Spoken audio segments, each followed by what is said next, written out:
So I am the county social worker for San Miguel County.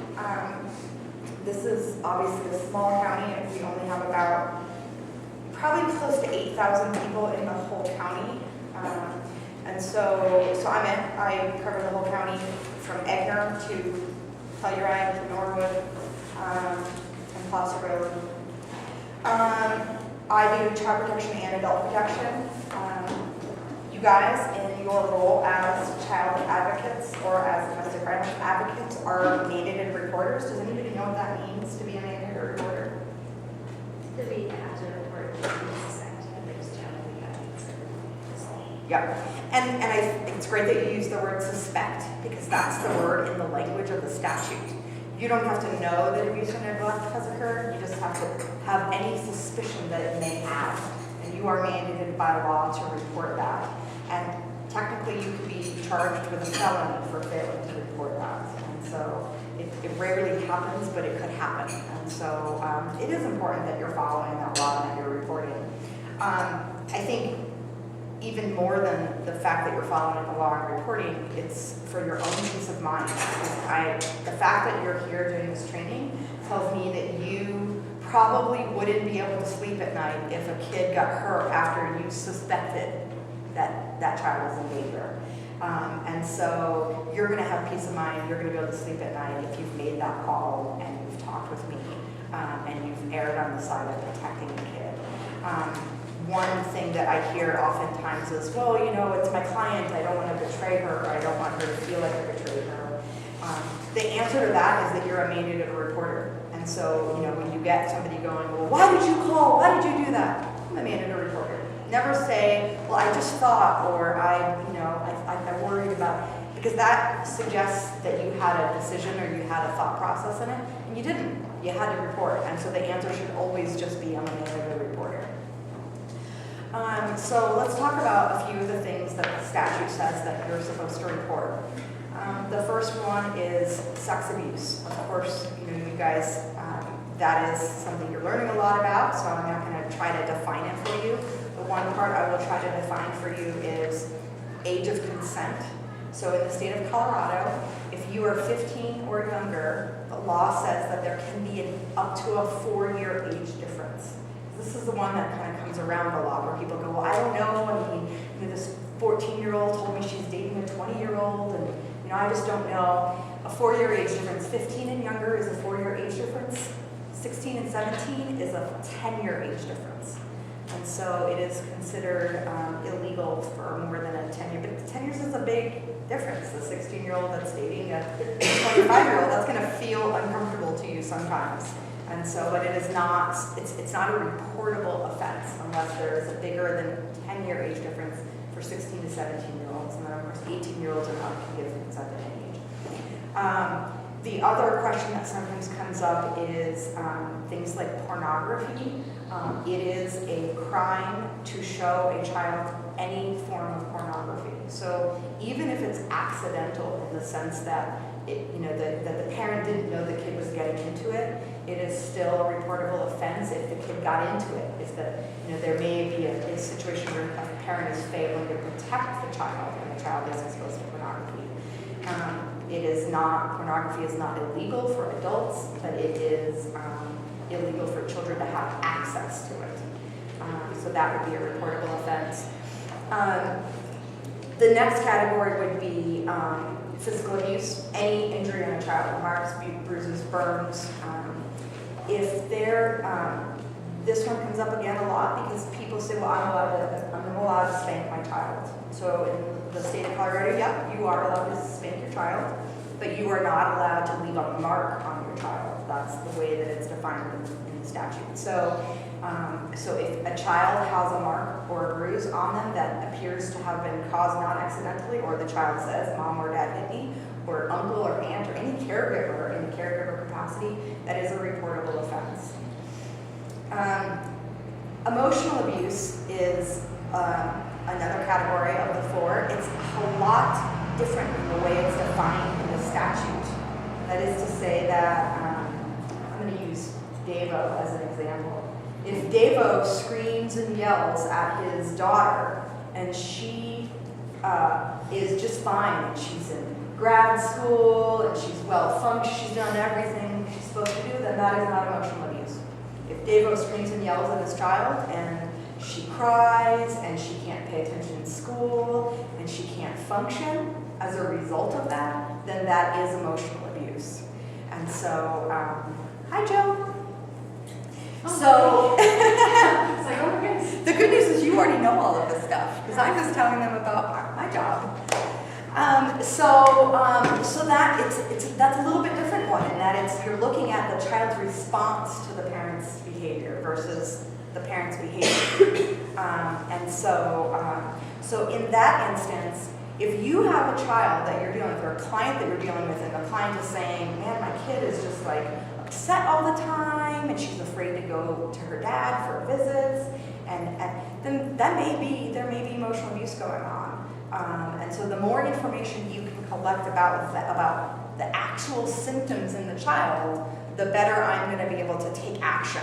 In other words, Crystal may call me and say, this is what's going on, but she has nothing definable in the kid's behavior, and I may have to go, yeah, I have to screen that out, because there's nothing in the statute that says I have to intervene unless I can show that it's impacting the kid. So the more information you can give me about the child's actual behavior or how it's impacting the child, the more likely I'm going to be able to intervene and provide some kind of assistance.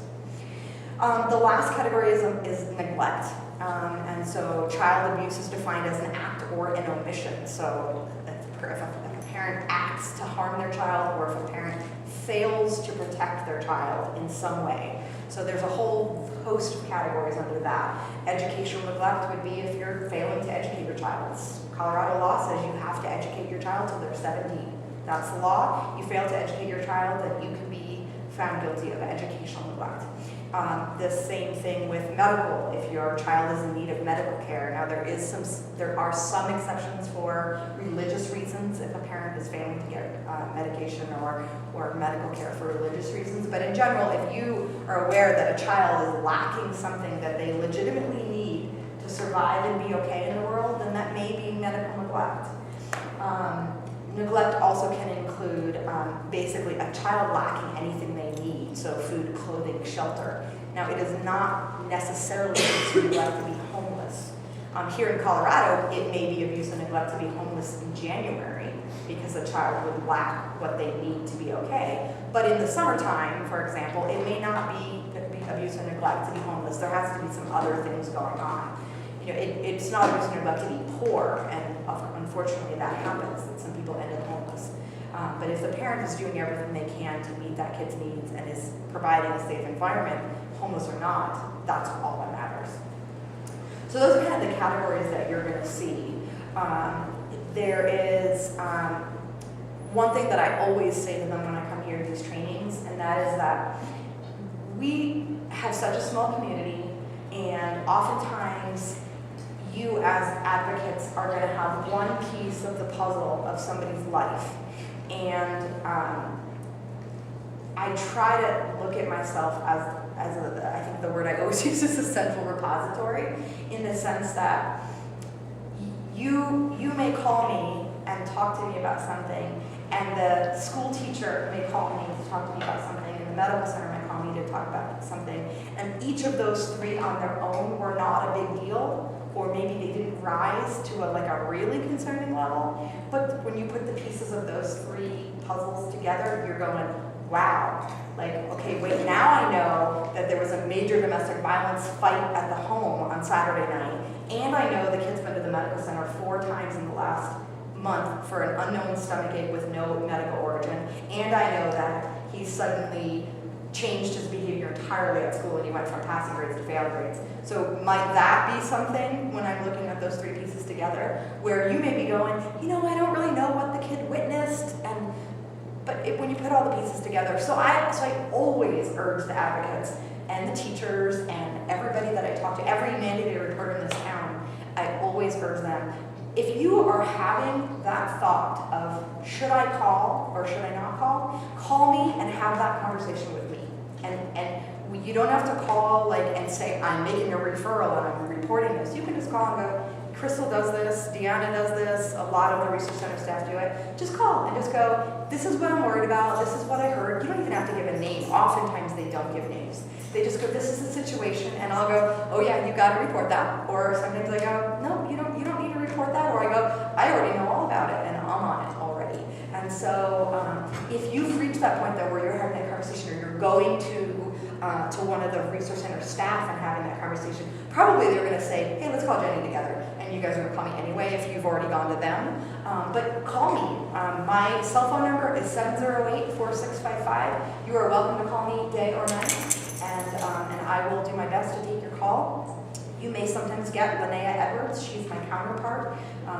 She works in the Uray County office, and I work in the San Miguel County office, and we cover each other, so we make sure that neither one of us is on call 24/7.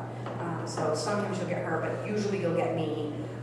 And so definitely call if you have any questions. If you believe that there may be a kid who even hasn't been overtly hurt, but you feel is being impacted by a pattern of domestic violence in their house, call me and talk about it.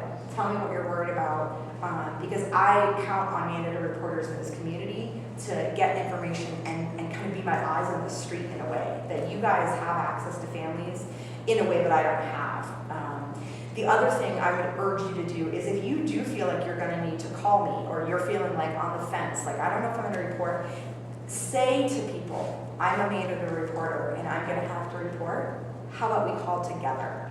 And so that's definitely a way that you're not going to, first of all, you're not going to end up with somebody coming at you later going, why did you do that? Because they're going to know you did it.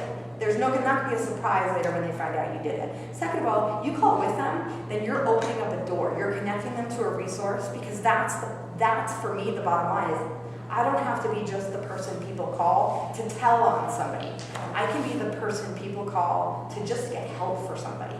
And so sometimes I've seen us do things like Jill, you've seen it, just get winter coats for somebody, for a family, or get them a parenting class, or it doesn't matter. The point is, if it's a family in need or a family in crisis, then I might have access to resources that will help that family. And so if you call me and you call me with them, then you're opening up a door to potentially get resources for our family. That's one of the great things about being such a small county, is we're able to often think outside the box and do things differently than a bigger county would do. That they're just trying to stay afloat, I guess, sometimes in bigger counties where they can't even do what they're mandated to do. And so we get the luxury here of being able to have more time to just go out and do things like this and just be available to the community as a resource. Anybody have any questions? Can you repeat your number again? 708-4655. And you guys really should call her. I call her all the time. I mean, when I see something that's weird or I hear something, I call her. And it's not, she's very approachable.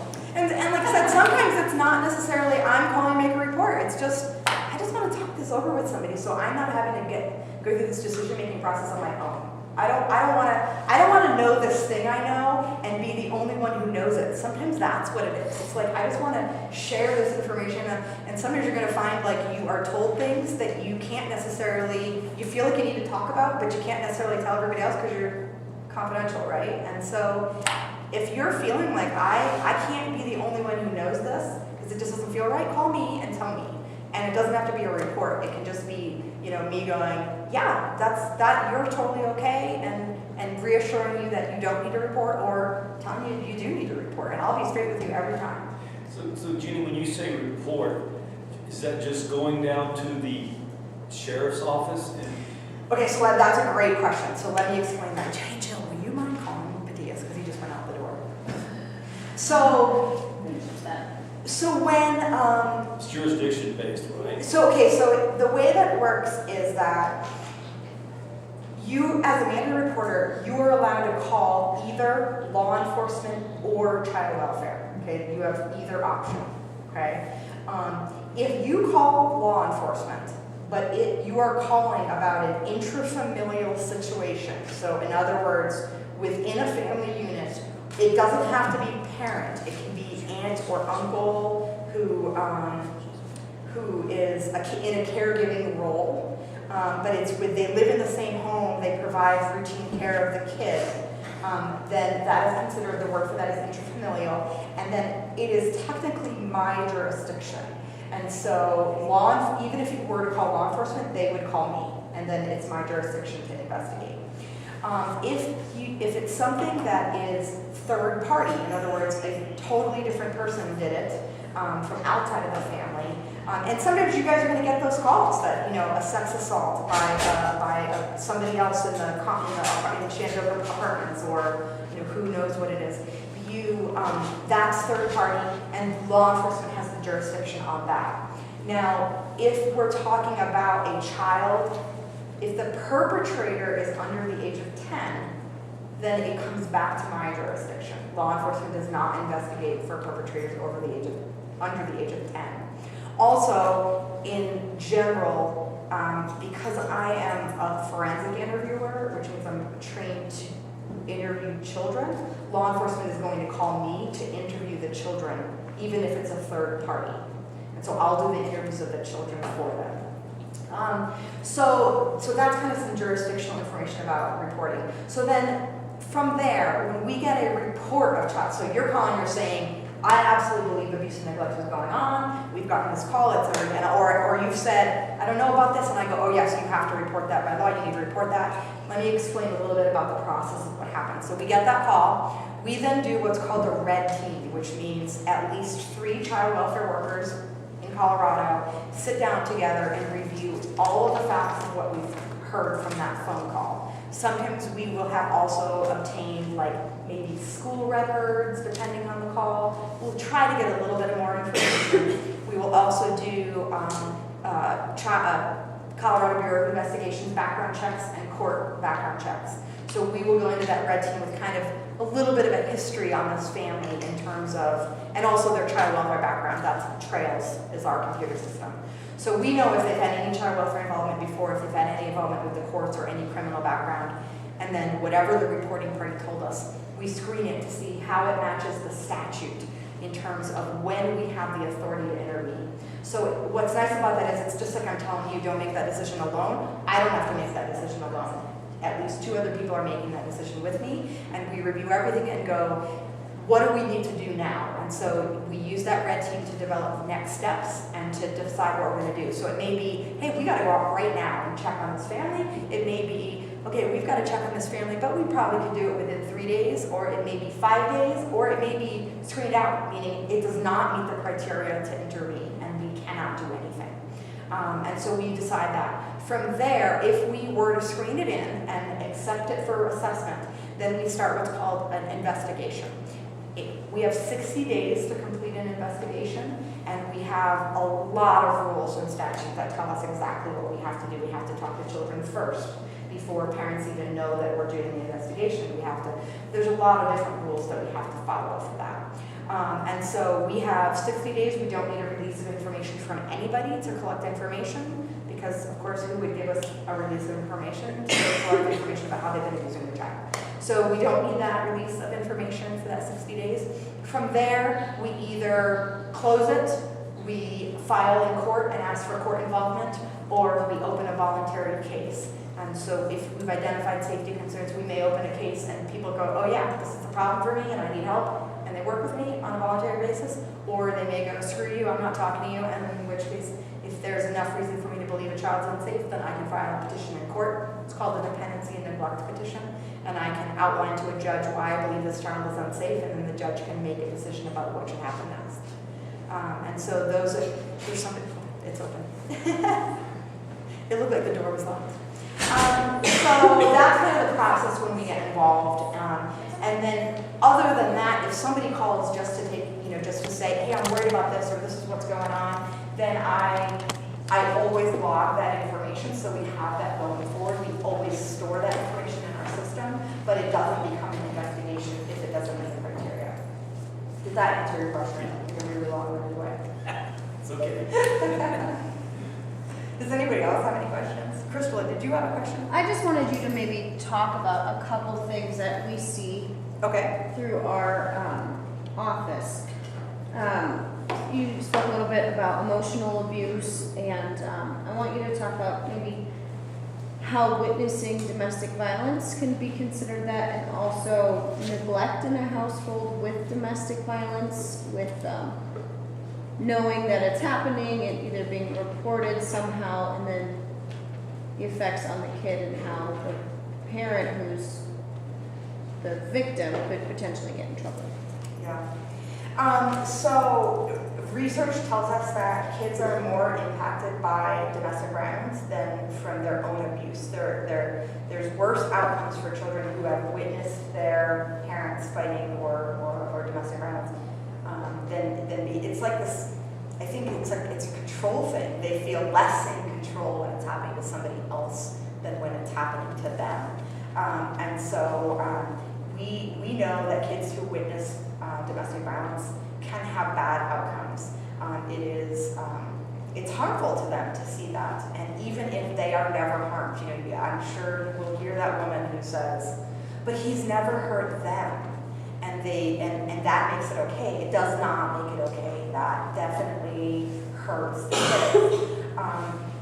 kid. The other part of that is that sometimes I think I see people who get so caught up in what's happening with them, between them and the other adult in the home, that they're not even seeing what's happening to the kids anymore. And I see this with both domestic violence and with substance abuse, where they're so distracted by this thing that's happening that it takes away from their ability to care for the kids.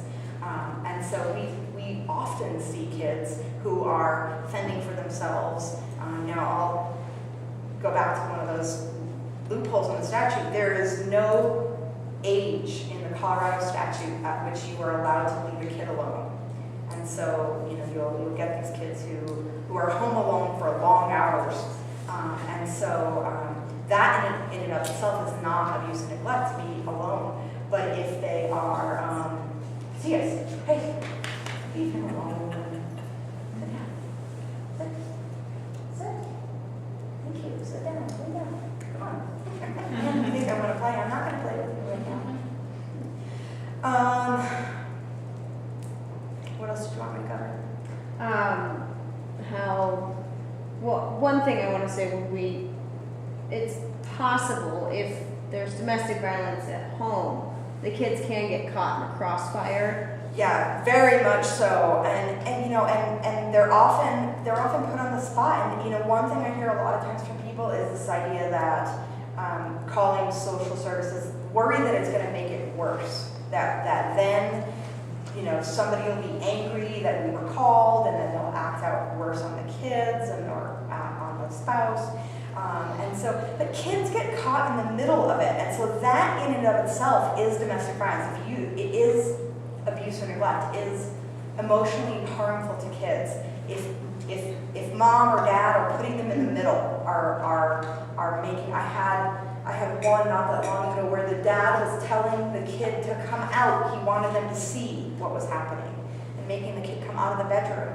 That's emotional abuse, to make the kid go and experience that.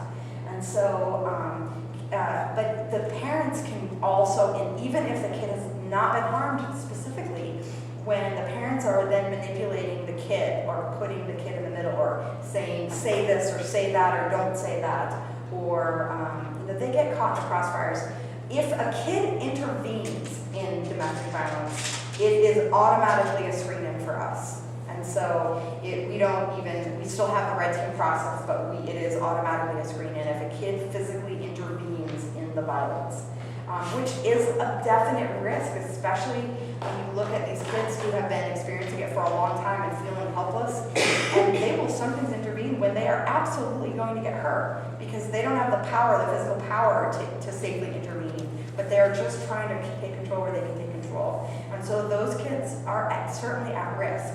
And so if you have any reason to believe that kids may be in that position, report it, call me, talk about it.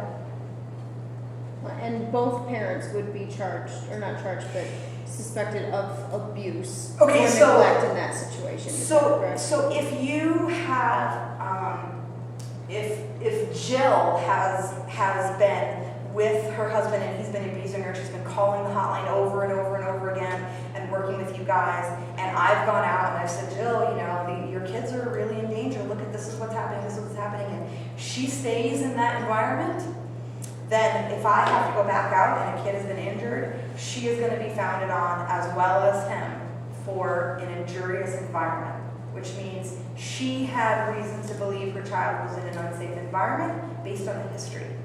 And so that's another one that's uncomfortable. People go, well, hey, she's the victim. Like, why are we, he's the one that's beating on her, and why are we punishing her? Well, she's still new. She still has a mom. She has a duty to protect those kids, and she can still be held liable. Now, we typically don't do that the very first time we go out when we're dealing with a domestic violence situation where the kid was injured. We're going to give the benefit of the doubt and go, hey, you didn't. But once we have established in a record that that person had knowledge that this environment could get volatile or dangerous, and they did not change it. We always say that women have the right to choose to stay in a violent environment. But when it is their child that they are choosing to engage in that, then they are at risk.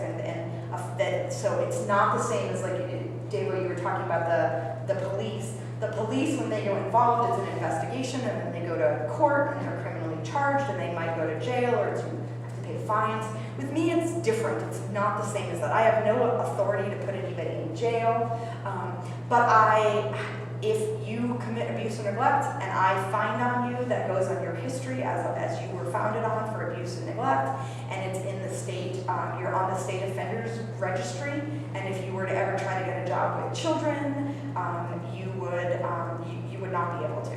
You would not be able to work in a job as a nurse or a school teacher. And so it does have ramifications. And then, of course, if you were to not remedy the situation, then you could find yourself in a court case. It's a civil case, though. When I filed a dependency neglect petition, it's a civil case. It's not a criminal case.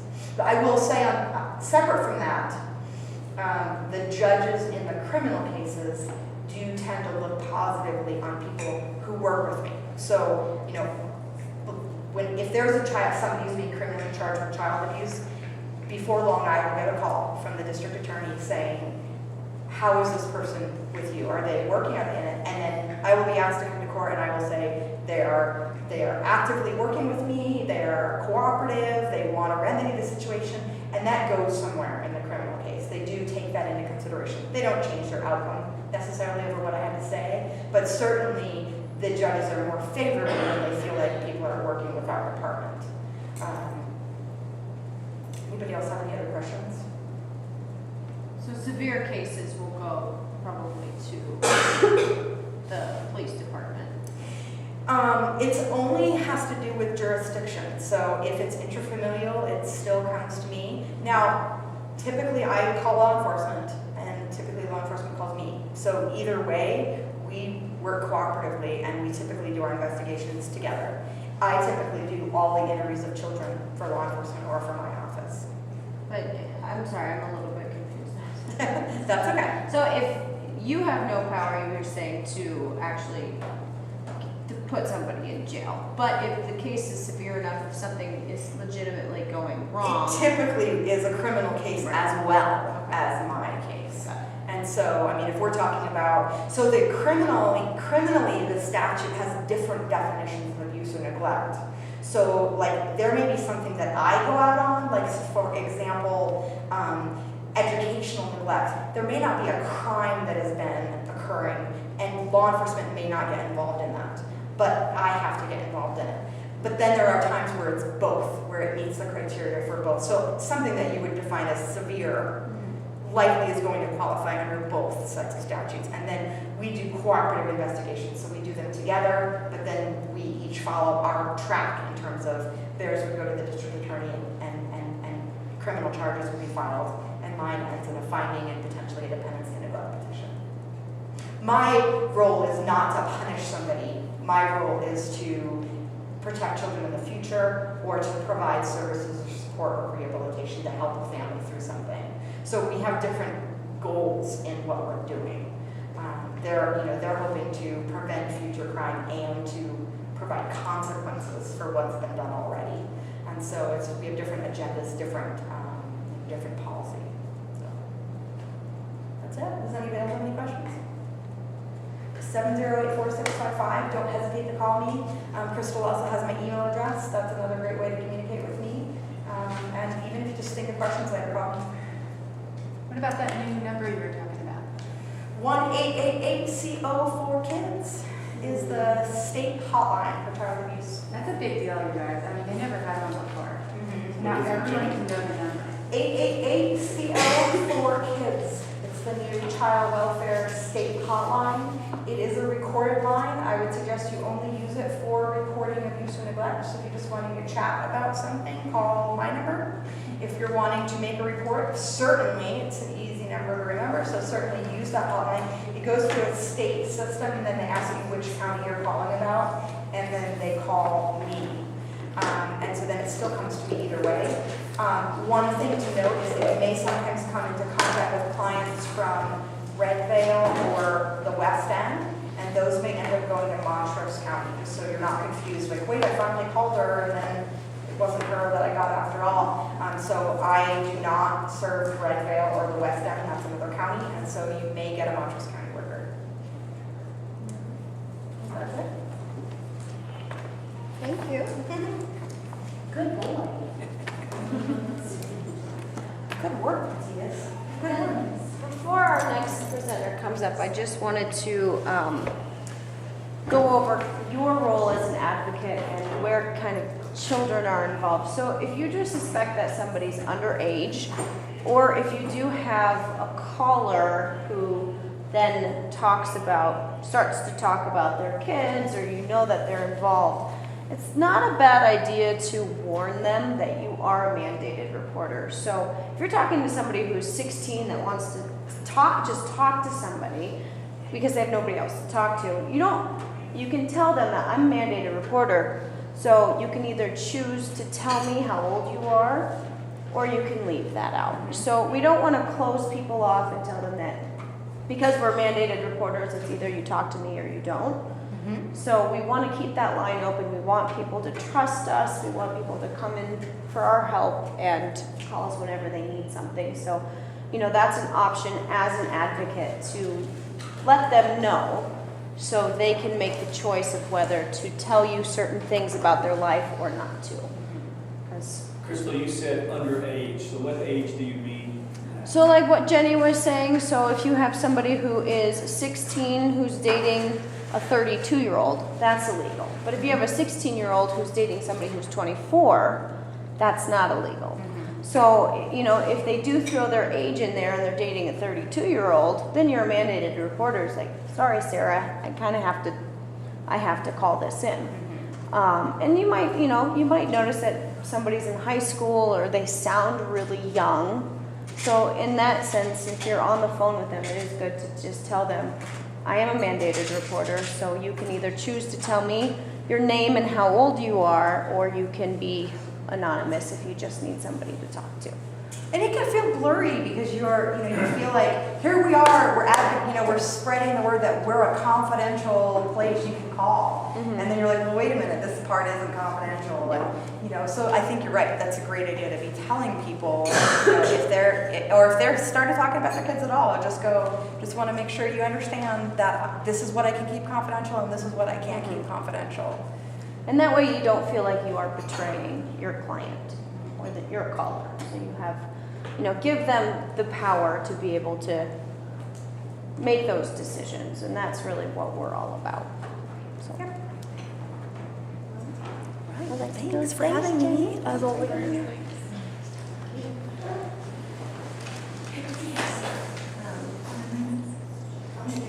And so our next presenter is Linton Moore. I got a couple of handouts for you. I'm sorry about the order of our class. We're going to talk about kids, talk about substance abuse, and then we're going to talk about kids again. So just kind of the way everything worked out tonight. So I apologize, but hopefully we won't get too sidetracked.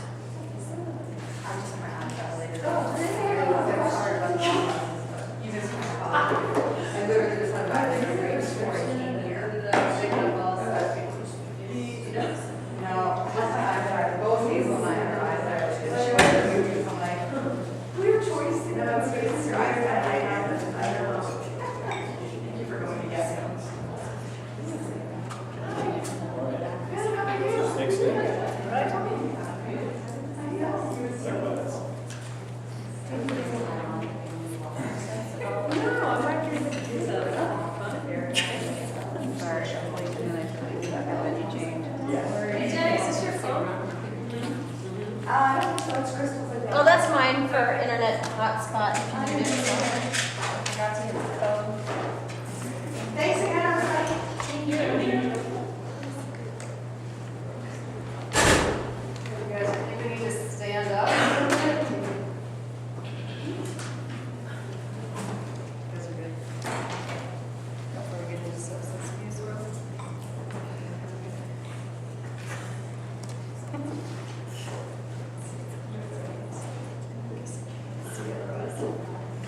going to talk about substance abuse. Yeah. Marina? Yeah, so we put substance abuse in our special considerations group with this course. Let's see, especially with alcohol use, we get a lot of people that possibly commit sexual assault crimes that just kind of blame it on the alcohol or blame it on the fact that they were really drunk or she was really drunk, and so they kind of passed off that it was okay. Same thing with domestic violence. I think Lindsay will tell you that it never causes, substance abuse doesn't cause domestic violence, but it can definitely escalate it. So it is a very important part of what we do because we do see this a lot. We do not work with people that are under the influence of drugs or alcohol. We definitely do not safe house people who are under the influence either. That has a lot to do with safety and keeping our safe housing confidential so we don't kind of blow it, I guess. We don't want to blow our cover in that. So what would you do if somebody called you and they were intoxicated, but they needed help right then? I mean, where do they go for the safe housing? So that's a tricky topic, because there are situations where, domestic violence is happening or some sort of assault is happening.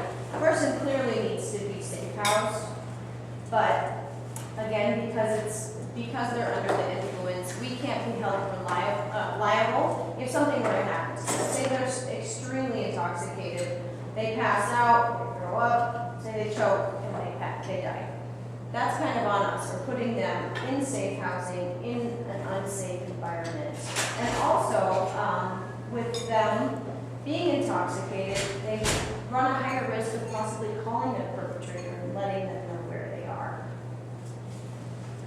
I think what you would probably say, oh, go ahead. No, you go first, go for it. Oh, if you're in danger, call 911.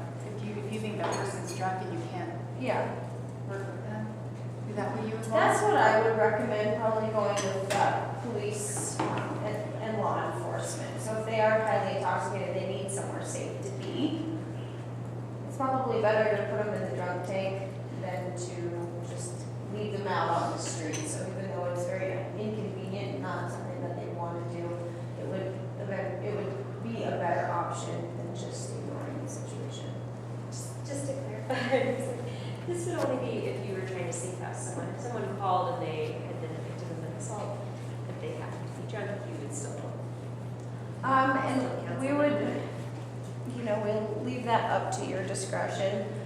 I think as an organization, we tend not to work with people that are intoxicated or under the influence of drugs. That's just our policy. But as an advocate, if you feel like they need help, even though they are drunk, and you're willing to spend the time talking to somebody who's intoxicated, I guess feel free.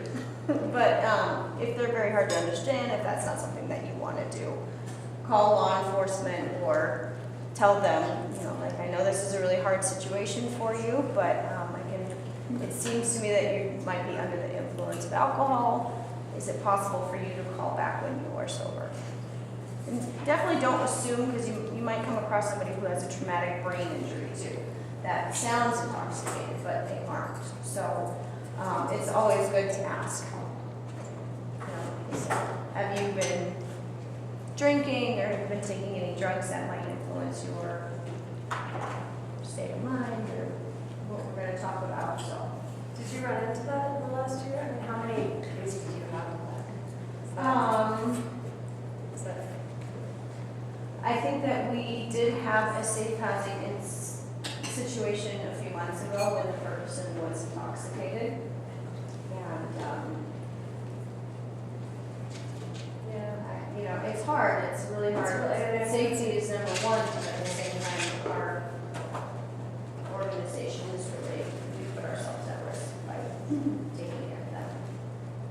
I was gonna ask about a rape situation, so they're intoxicated, they understand this happened, and I want to go to the medical center, but I don't know how. So Things like that. in in a sexual assault situation or somebody had been assaulted and they are intoxicated, it is possible that they have been given way too many drinks by their perpetrator. They might have been drugged by the perpetrator. So in that case, working with somebody, if they're willing to go to the med center with you or meet you at the med center, then absolutely we would work with them because that is vital.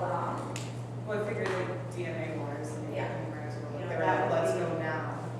You would miss a lot of forensics, I guess, if you were to turn that way. So that in that case, if they've been sexually assaulted and they need to go to the med center, or if they've been assaulted and they need to go to the med center, you know, that's a safe place for them to go as intoxicated persons, but not to our safe house. Does that sound right? Yeah, that sounds good. It's a good segue into really what happens when you attempt to talk to somebody that's intoxicated and you want to reason with them. I mean, that's where this gets really tricky because they won't, and I'm sure everyone has experienced this before where you're trying to reason with someone who's intoxicated. Even sometimes after like 2 or 3 drinks, they're just not of right mind. And it's like banging your head against the wall, really. So sometimes when you get on the phone with somebody who's intoxicated, it's scary. It's for some reason scary. I'm sure you guys all realize this, to confront somebody who's intoxicated. I don't know if any of you feel that way, but most people do. It's like a subject you don't even want to touch. It's scary. So I think it's whatever the San Diego Resource Center policy is with this. It's really what you have to stick with. But it comes down to boundaries with people that are intoxicated. And you can't convince them of anything in that state. So it is going to be interesting how this pans out for any people. So anyway, I just want to introduce myself. I'm Linton Moore. It's good to see so many familiar faces. I mean, from different times in life. It's been pretty. I realized how long I've been here. I'm like, oh my god! I remember when Dana was like 3 years old. So I came here in 1989, so I've been here for a while. I live in Ridgeway now, but I spent almost 20 years in Telluride. I'm just going to give you a little background. So I've lived in this community. I've lived hard in this community at certain times, so it's quite a community to live in. Now it's nice and peaceful and enjoyable. However, let's see, what else do we want to know? At one point, I guess it was 2007, I got a degree from Vanderbilt when I was younger in human development, and I went back to school from Telluride actually to get my master's through Adams State College. So that's doable if everyone wants to do that. It's like online, and then I went back and forth from Durango for like 3 years straight. So I got my master's in like 2007, and then from there I continued and got became a certified addictions counselor, and then I'm also certified in EMDR, which is for trauma. I've worked in a variety of settings with substance abuse is at the core. I worked for the Center for Mental Health as the substance abuse counselor, so I did that twice. And there's a pretty high burnout rate with that. When you take on a job like that, it's 40 hours a week, and you're teaching DUI classes, and dealing with probation, and jail, and all of the really intense sort of what was here before me in that world. So now I'm in private practice, which is, I come up to Telluride on Tuesdays, and then I'm working on Ridgeway. So I'm doing less substance abuse than I was when I gave this talk last time. I was really in the mode, which I am not necessarily right now. It is a burnout. And I don't know if any of you have relatives or friends that have substance abuse problems. One of you tell me what kind of emotions come up with that. Just yell it out. Frustration. That's it. That's like number one. Frustration. Yep. Good. Frustration. What else? I speak from the other side because my daughter got to witness me and my actions, and it's just a manner of being able to trust me or believe me and all those kind of things, which is not the case today, I'd say. But You have to earn your back the trust after. So it is, that's really what's on the other side. There's a lot of frustration, a lot of anger, a lot of pain, it's annoying, really. It's hard stuff. So I think as far as cutting this, to a 30-minute talk about what are you going to experience and what should you expect and how should you react to substance abuse in this world of domestic violence. If you have some sheets in front of you, and if you want to just look at, should have the one, AODs, TB and AOD, which is alcohol and drugs, the risks. See that one? It's just important to notice the difference between the fact that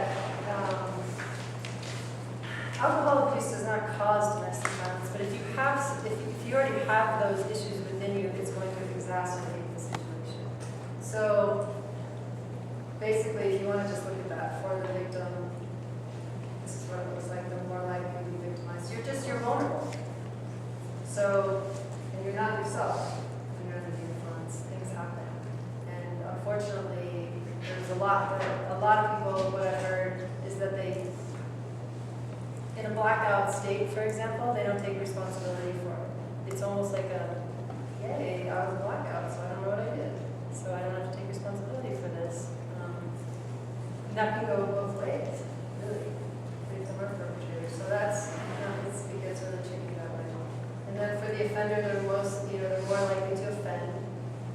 And for the victim, more likely to be victimized. So it just adds to the mix of problems. So just, keep that in mind as well. So how, I think it's also important to know the differences in,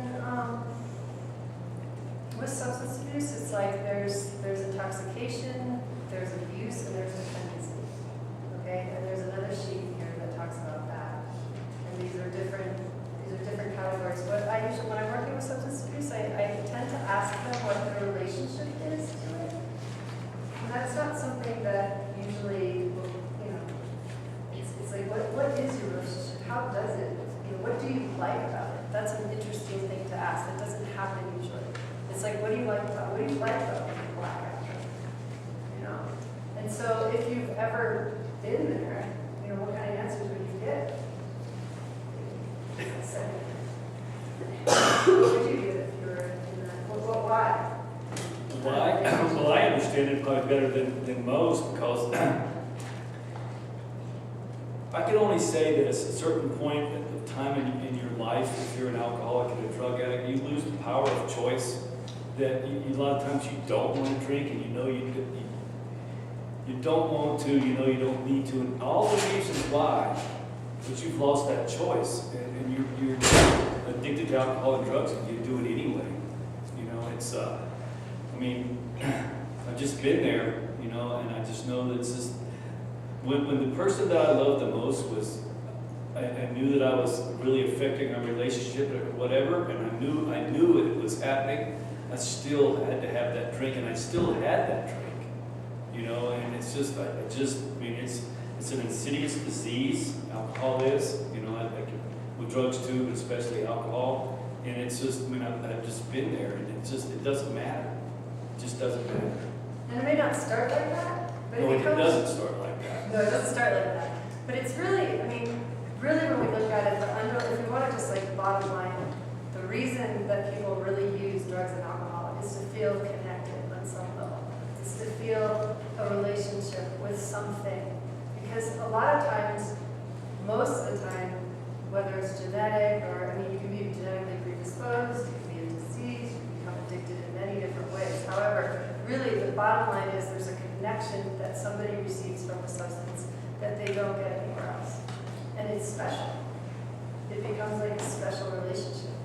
So it can override everything. And I use this example when I talked in January. It's like you can look at it also not just with substance abuse, alcohol and drugs, it's like, let's just go around the room and say, you know, what do you like about coffee? What does it do for you? Why is your best friend? I don't know. How can we like it first thing in the morning? Right? What would be your answer? Because it gets you moving. Right, and that's right, like you know that, right? So if you didn't have your coffee, what would happen? Just slower. And would you like yourself as much? Probably not. Right? Okay? I mean, it's that simple. So sometimes with alcohol and drugs, this is the relationship that people have with it. It's wired now in the neurotransmitters to be the ultimate connection to pleasure, to, you know, if you ask why people like to use, it's usually escape, pleasure. I think I hear mostly like to relax, to just check out, to be done. And so it's hard to not have judgment around it, but it's also part of, if you're going to get to the bottom of it, there needs to be sort of compassion for this relationship, because that is actually what it is. And so if you're going to talk to someone on the phone or their loved ones about this, it's like coming from a non-judgment place and also being unattached to the outcome. I don't know if you guys know what I mean by that. Most people who want their loved ones or their friends or their family to stop using, they become very attached to wanting them to stop. And that's where codependency comes in, because there's a lot of control. You want to control it and make it happen. You want them to stop. And that just increases it. So if you really want to get to it, you have to come from a place of non-judgment, a place of compassion, a place of discussing it in terms of a relationship that they have with it, and how they use it, when they use it, what it gives them, and how eventually they can replace that relationship with something else that's more meaningful. And then the neurotransmitters get wired differently to that. It's usually some kind of, you know, spirit. It's helpful if it's a spiritual connection to source, or you know, meditation, yoga, or whatever it is that's going to bring you closer to feeling connected.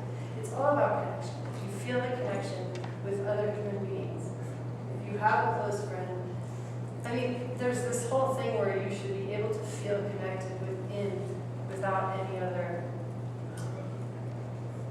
without anything out here. Okay, but I believe that we need to feel connected to other human beings, really to feel it. And so it's how do you break free and trust. It's a whole way of coming to another place in life where it's going to override that desire and that addiction. So having compassion for it is good, because if the person on the phone feels like you're judging them in that moment, they will lie. There's so much lying with it. I mean, it's like brilliant in the lying and the manipulation. It's just what comes with it. So there's going to be lying, manipulation. They're definitely going to tell you that they drank or used way less than they did. Yeah. There's never that like, oh yeah, I did just drink 8 beers in a row really fast in half an hour. You know, no one ever says that. You know, it's like, oh, I just had 2 beers. No matter what, it's 2 beers. There's nothing. You know. So you're going to be dealing with that. So if you're really trying to get to the bottom of this with somebody, and they're not going to tell you the truth anyway. So it's important to set boundaries with how you deal with it. So if you get sucked in to this on the phone and you start believing them, it's not. You have to really trust your gut instinct with what's going on. And so I think it's important to look at this boundary page. This is good for no matter what in your life. It's really great to have good boundaries. So just take a look at this. What happens when you get good boundaries? And this is going to be important for you guys on the phone for sure. Because you're going to get sucked in no matter what, whoever. If you want to fix them, you're in trouble right there, right off the bat.